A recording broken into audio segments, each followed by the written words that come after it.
les conseils qu'on pourrait donner pour faire un jeûne et trek qui fonctionne bien.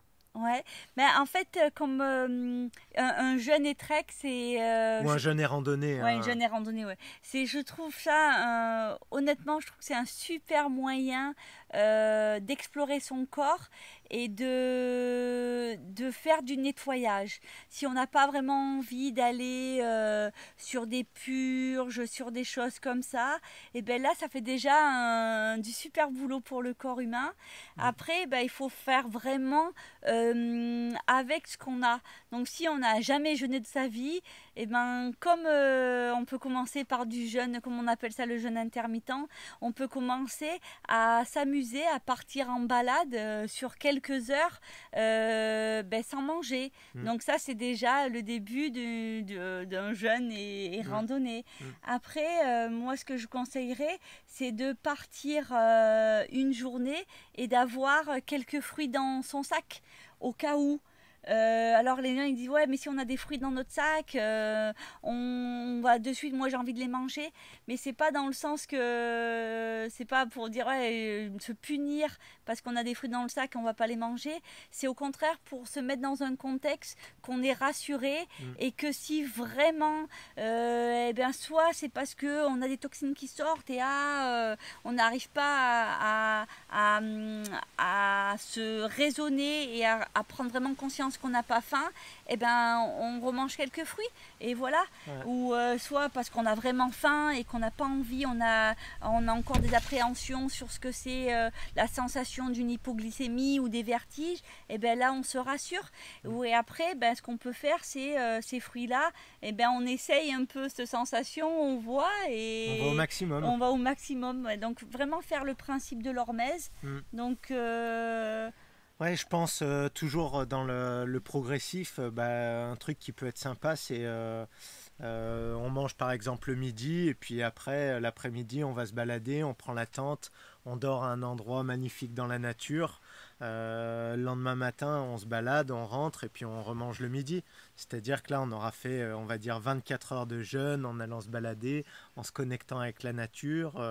Et là ça peut être vraiment une première démarche pour aller dans ce sens-là et pour le faire facilement en fait. C'est faut toujours s'écouter, faut toujours que ce soit du plaisir, faut vraiment pas y aller avec la tête comme un guerrier. Faut si on veut le faire pour que ce soit inscrit dans notre façon de vivre, pour que ce soit bénéfique pour notre corps, faut vraiment que ce soit un plaisir et que ça puisse perdurer. perdurer, ouais. Et donc là, petit à petit, on peut arriver bah, à un long jeûne.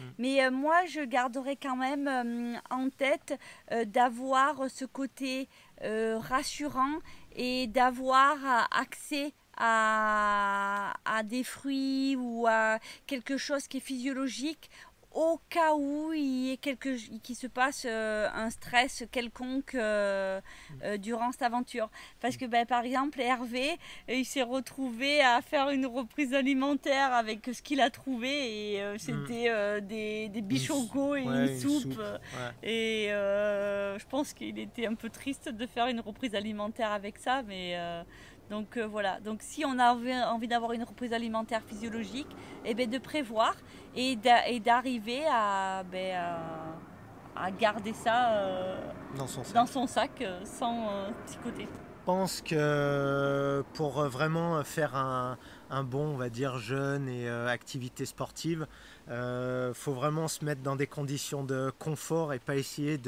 d'accumuler les difficultés. Et c'est là où je vais dire, moi pour moi, c'est vraiment intéressant d'amener bah, du confort, je vais dire de la chaleur pour le soir, pour la journée, si les conditions climatiques elles sont vraiment pas bonnes. Vraiment pas hésiter à être vraiment bien pour que bah, y ait juste le jeûne qui soit l'expérience et qu'il n'y ait pas trop de paramètres extérieurs. Mm. Concernant le confort, ben c'est surtout au niveau des vestimentaires aussi, parce que des fois on va partir et ben en fait on ne sait pas trop comment le corps il va réagir et on peut avoir plus froid, on peut avoir plus chaud et donc c'est bien d'avoir toutes les options. Et donc nous on préfère porter un peu plus et avoir des bons gants si j'ai fait froid aux mains, avoir, je sais pas, et bien surtout avoir de l'eau. Ouais, c'est ce que j'allais dire. Je pense que nous, on n'est pas pour boire pour se remplir l'estomac.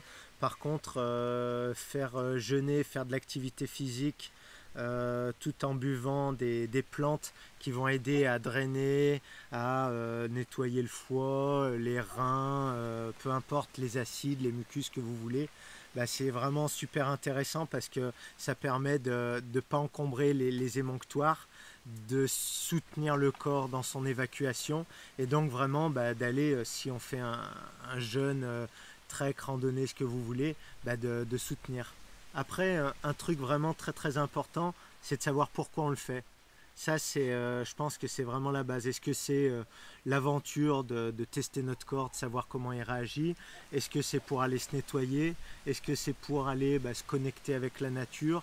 Est-ce que c'est pour se régénérer dans le sens reprendre plus d'énergie parce qu'on est dans un cadre très nature ou très solitaire? Donc ça, c'est vraiment c'est très personnel et de l'avoir en tête en fait pour savoir comment on s'organise. Après sur le jeûne, voilà, hein. Il Faut se faire plaisir. ouais, il faut y aller et y aller en respectant son corps et pas avec son ego. Et ça, Ouais. c'est. Ouais, toujours être à l'écoute. Et voilà. Donc, honnêtement, je pense que c'est une magnifique expérience et un magnifique cadeau qu'on offre à son corps. Et donc, moi, je le recommande vivement, chacun dans ses capacités, mais pour se connaître en fait. Ouais. Parce que je pense qu'aujourd'hui, on se connaît pas beaucoup. Et pour se donner de la liberté. Voilà. Donc, belle aventure à vous tous.